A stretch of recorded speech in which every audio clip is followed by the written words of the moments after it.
Aujourd'hui, on va parler de violence numérique. On va parler de cyberharcèlement.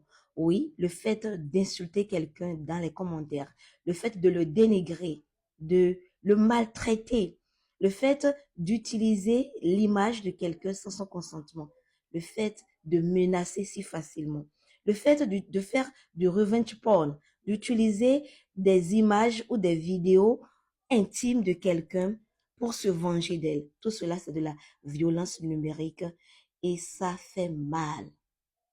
Ça entraîne des millions de personnes chaque jour dans la dépression. Ça crée la peur.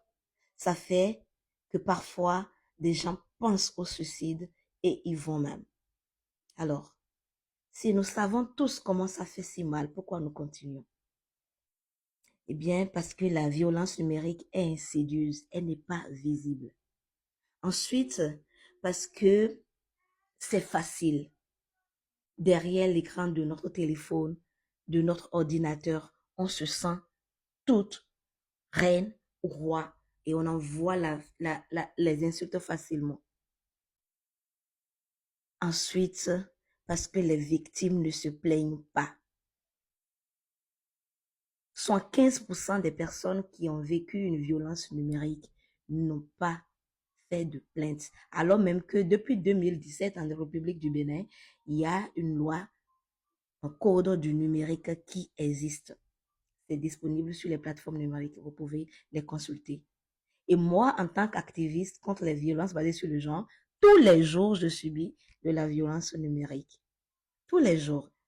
Chaque fois que je parle de droits de femmes, il y a toujours quelqu'un qui vient trouver intelligent de m'insulter. Et la dernière, c'est par rapport au clash qu'il y a eu entre les Béninois et les Gabonais. Alors même que je me suis contentée de publier la décision du gouvernement qui invite les Béninois au calme, certaines personnes ont trouvé intéressant, se sont trouvées malignes de venir me menacer, de m'insulter en commentaire. C'est révoltant et ça doit prendre fin. Et si ça doit prendre fin, eh bien, ça va être grâce à nous tous. Déjà parce qu'on va prendre conscience que derrière un téléphone, il y a une personne qui ressent des émotions. Beaucoup de gens font des dépressions à cause de cela.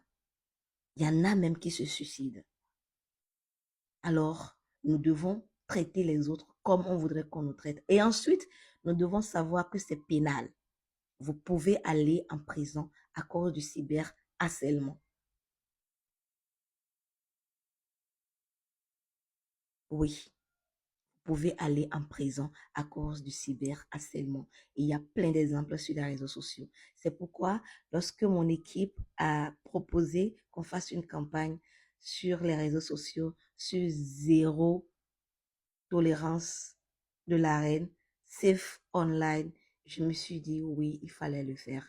Et on l'a fait et on l'a bien fait grâce à vous. Et ce n'est pas fini. C'est tous les jours que nous devons être safe online parce que Internet doit être un espace sûr pour nous tous autant que nous sommes. Abonnez-vous, likez et surtout laissez un commentaire sur comment doit être Internet selon vous pour que vous puissiez en profiter en toute quiétude.